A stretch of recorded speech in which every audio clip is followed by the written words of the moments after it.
میرے نبی کریم صلی اللہ علیہ وسلم ایک مرتبہ سفر پہ تشریف لے گئے، راستے میں ایک قبرستان آیا، 2 قبریں تھیں وہاں، اور نبی کریم علیہ السلام جس سواری پہ سوار تھے وہ سواری بدکی، حضور نے اپنی سواری کو روکا اور نیچے اتر کر سواری سے ان 2 قبروں کی طرف تشریف لے گئے جو 2 قبریں سامنے تھیں۔ تو نبی کریم علیہ السلام نے کھجور کی ٹہنی منگوائی، تازہ درخت سے کھجور کی ٹہنی توڑوائی، اور وہ منگا کر نبی کریم علیہ السلام نے اس کو درمیان سے چیر کر اس کے 2 ٹکڑے کیے، ایک کھجور تر و تازہ ٹہنی کھجور کے درخت کی ایک قبر پہ رکھی، ایک تر و تازہ ٹہنی حضور نے سرسبز و شاداب دوسری قبر پہ رکھی۔ صحابہ کرام نے یہ منظر جب دیکھا، یہ عمل دیکھا، یہ بات دیکھی تو عرض کی حضور پہلے ہم نے کبھی نہیں دیکھا کہ آپ کسی قبر پہ اس طرح اپنے کھجور کی ٹہنیاں رکھی ہوں، لیکن آج ہم نے دیکھا ہے کہ آپ سواری سے نیچے اتر کر ان دونوں قبروں پر تر ٹہنی کھجور کی 2 ٹکڑے کر کے ایک اس قبر پہ ایک اس پہ، اس کی وجہ کیا ہے؟ نبی کریم علیہ السلام نے فرمایا ان دونوں قبر والوں کو عذاب ہو رہا تھا، ان دونوں قبر والوں کو عذاب ہو رہا تھا،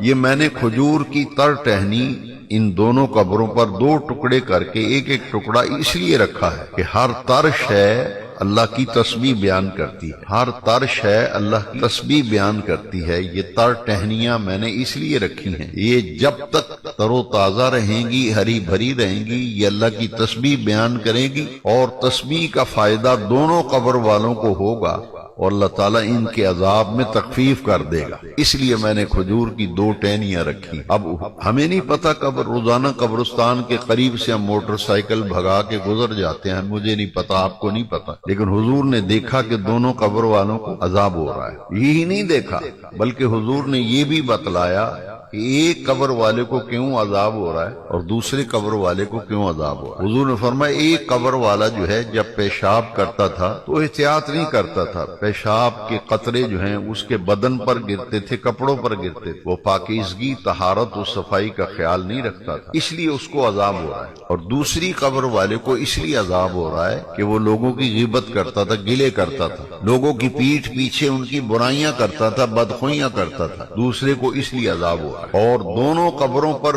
تر ٹہنیاں اس لیے رکھی ہیں کہ یہ اللہ کی تسبیح بیان کریں گی، اور قبر پر جب اللہ کی تسبیح بیان کی جاتی ہے تو عذاب کے اندر تخفیف کر دی جاتی، کمی کر دی جاتی ہے، قبر والے کو سکون ملتا ہے۔ تسبیح کہتے ہیں سبحان اللہ کو، تسبیح کس کو کہتے ہیں؟ سبحان اللہ۔ اب یہ سبحان اللہ اگر تر ٹہنیاں پڑھیں تو قبر والے کو فائدہ ہو رہا ہے، اگر اس قبر پہ قرآن شریف پڑھا جائے، سورتیں پڑھی جائیں، درود شریف پڑھا جائے تو اس کا قبر والے کو اسی حساب سے فائدہ ہوگا۔